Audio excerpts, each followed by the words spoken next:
The Jarai Warriors Journal, Plei Me, October 1965. October 19, 1965. The first mortar rounds struck just after sunset.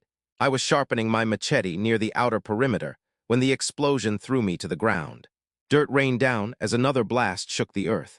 Through the smoke, I saw the silhouette of men moving in the jungle, too many to count.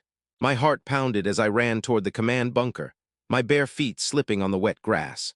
The Americans had warned us something might come, but not like this. Not with such fury. I thought of my wife and children sleeping in their hut just beyond the wire. The camp commander had refused to let families inside during attacks, believing the perimeter walls would protect us all.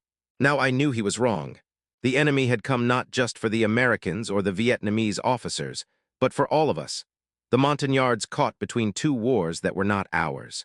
October 20, 1965. The night never ended. Small arms fire came from all directions, punctuated by the sharp crack of recoilless rifles. I fired my rifle until my fingers bled, reloading by the dim light of burning huts. The Americans called in airstrikes, first distant thunder, then the terrifying scream of jets diving through the night sky. Explosions lit the jungle like daylight, revealing the enemy soldiers just meters from our position. One American officer shouted something about grabbing them by the belt buckle, but I didn't need translation to understand. We were fighting so close that the bombs could kill us as easily as the enemy. At dawn, I saw the first casualties. 3 of my cousins lay dead near the eastern bunker. Their blood mixed with the morning dew. An American medic tried to save a young Jarai boy who had joined us only last month. The boy's chest rose and fell in shallow gasps until it stopped. The medic covered his face with a poncho liner. I turned away, my stomach churning. This was not how warriors were supposed to die, trapped like animals in a bamboo cage. October 21, 1965. Helicopters came at first light, bringing more Vietnamese soldiers. They landed northeast of the camp, but the jungle swallowed them whole. Hours later, only half returned, their uniforms stained with blood.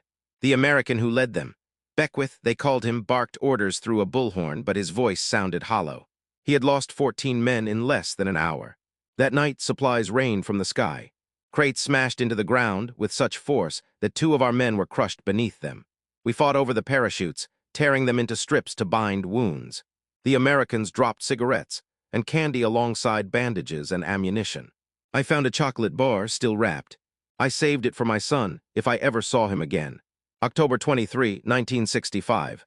The relief column came today. I heard the rumble of armored vehicles long before I saw them. Hope flared in my chest until the explosions began. The enemy had waited for them, hidden in the jungle along Provincial Road 6C. From our position, we watched the convoy burn. Flames lit the sky as helicopters swooped in, their rotors beating back the smoke. The Americans dropped more bombs, napalm this time. The jungle burned with an orange fury, and the screams of wounded soldiers carried on the wind. Some were ours, some were theirs. It no longer mattered. By midnight, the attack had stopped. The enemy had vanished into the darkness, leaving behind broken tanks and dead men. October 25, 1965. They say the siege is over. The Americans shake hands with the Vietnamese officers, smiling as if they have won something. But I know better. I walked the perimeter this morning and counted the bodies. 16 Vietnamese soldiers, 14 Montagnards. My cousin's son is among them. His face was frozen in terror. I found my family's hut burned to the ground. My wife and children are gone, taken by the jungle or by the enemy, I do not know. The Americans promised to rebuild the camp, to bring more soldiers, more bombs. They talk of victory, but I see only the cost. Tonight, as the helicopters roar overhead, I wonder how many more nights I will live to see. The war does not care about Montagnards. We are the shield that breaks so others may live. And when the shield is shattered, they will find another.